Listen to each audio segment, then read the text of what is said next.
Sit down, shut your mouths, and watch The Gift of Gabe.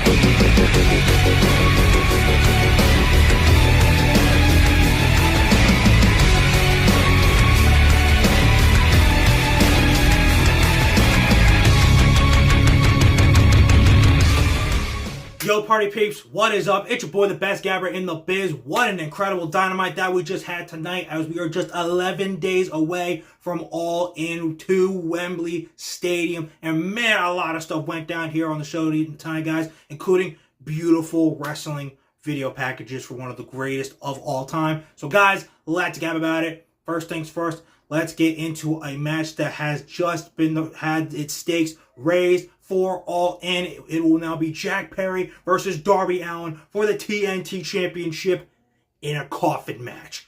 Gotta be honest, dude. After, we learned that how much we really gotta sacrifice to be like Jack Perry, which is a $7, Taco Bell box. Like, bro basically did get cooked by Darby a little bit. Like, bro was like, yo, dude, you should have just got fired for what happened last year. Like, who would have missed you? What have you done for this company? And it's like, wow. I'm like, Darby really read some old Twitter shit off of that one. But, Jack didn't friggin' let that shit slide, bro. Said, boom, knee right in the mitt. It was on sight. Tried to literally kill him. And then said, nah, dude, we're doing this in your own turf so I can literally show that I've always been better than you. A coffin match. Correct me if I'm wrong, but Darby is like 3-0. 4-0 in coffin matches. First one with Ethan Page.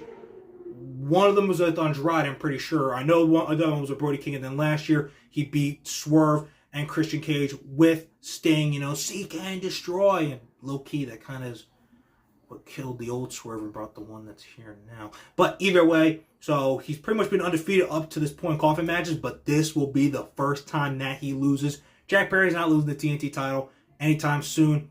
So, and Darby literally has a world title match like a month later at Grand Slam, and jeez, that's a whole other thing of who exactly he's going to be facing, because there's so many different possibilities.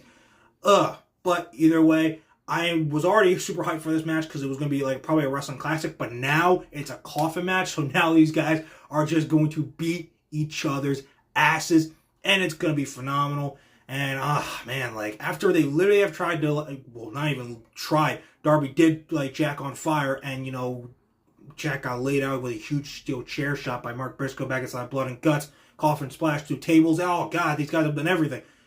Jack tried to drive the scapegoat bus, and Darby tried to kill him. What are these two going to do when they now have no rules and like nothing stopping them from literally trying to put the other in a coffin, close the lid, and literally say this person is literally dead to me? I don't know, and I also cannot wait to find out. All In, 11 days away. Perry, Allin, coffin match. I'm going to be dead just watching how awesome this match is going to be.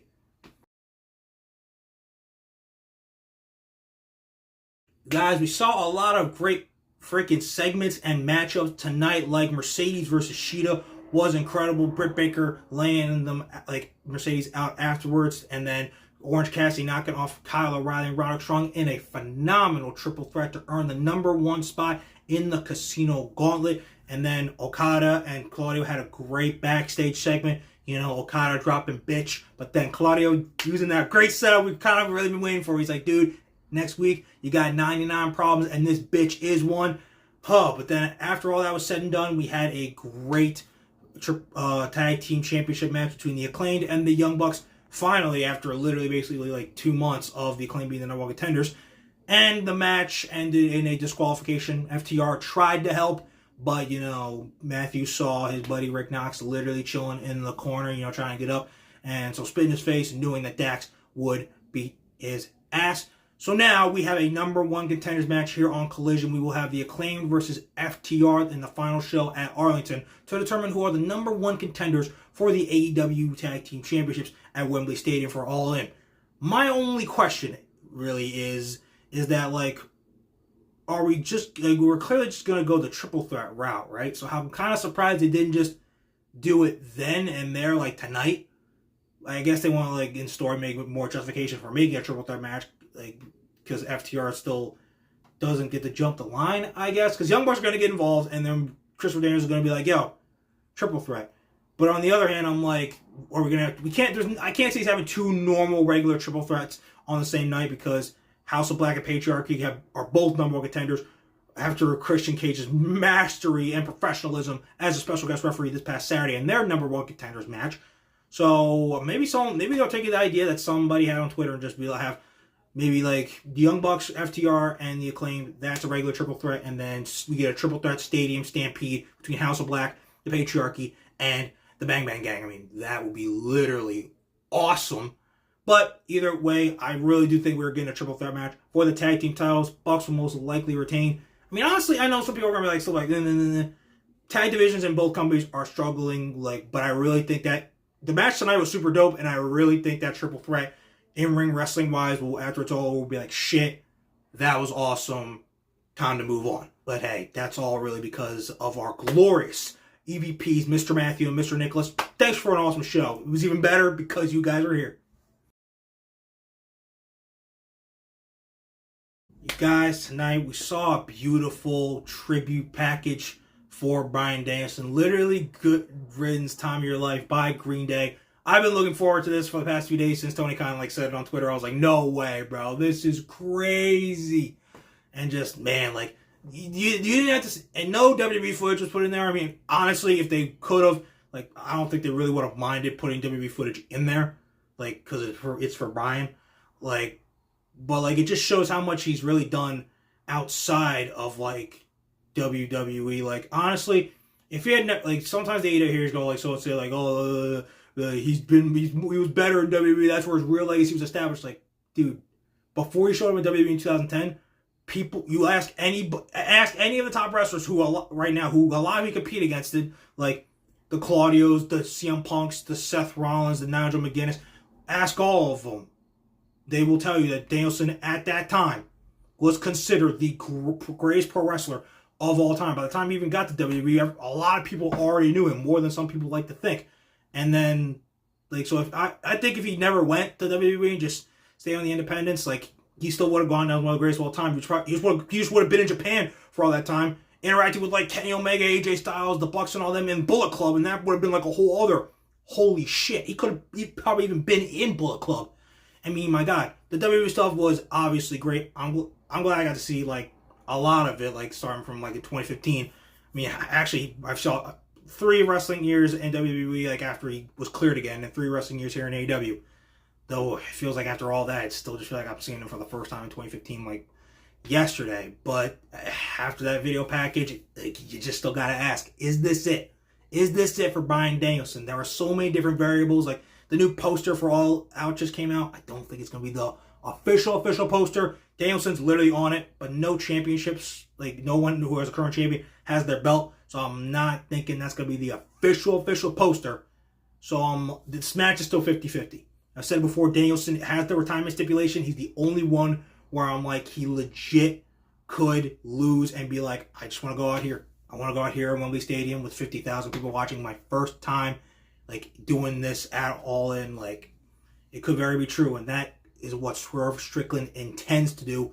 He beat the shit out of Wheeler Yuta, and then bro said, dude, I'm going to cripple you in front of your daughter, make you keep that promise to your daughter to be there for her by just ending your wrestling career for good. And then when that wasn't enough, Danielson, you turned your back, and then shabam! House call, lays him out. Yes. These two are going to have such an... The last time these two fought, it was just for a team to title opportunity, and it was an instant classic.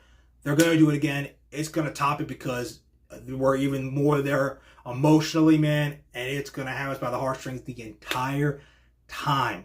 From everyone screaming, it's the final countdown, to just the end of the match. This is going to be a match that goes down in pro wrestling history for one of two either reason. It's either going to be Danielson's first world title win in AEW, which will be his last one ever of his career, because 3 months from now, he literally will be done. He has made that pretty much perfectly clear. Or it'll be the match where Swerve cemented himself as one of the greats by retiring the American Dragon Bryan Danielson, putting an end to his 25-year wrestling career. But no matter what, dudes, we are in for some cinema with this match at All In. But who will prevail? Swerve Strickland, Bryan Danielson. We only got 11 more days until we have to find out.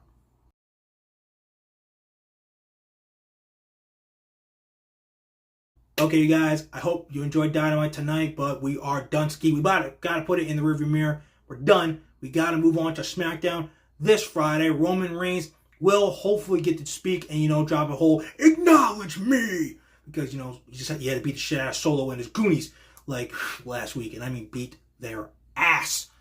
And plus, we're gonna see more build for Cody KO at Bash in Berlin for the WWE Championship, and we'll see how Santos try to literally get over his Escobar C. No, that's not how it goes. It's LA Knight. Yeah. Forever US champ. Yeah.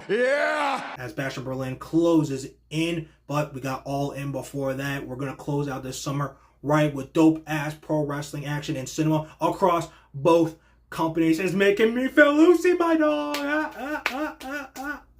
You guys are not going to miss any bit of the action. You're not going to want to miss what your boy, the best gabber in the biz, has to say afterwards. So keep on liking and damn sure keep on subscribing. And most importantly, guys, keep on remembering that who is better to gab with than Gabe.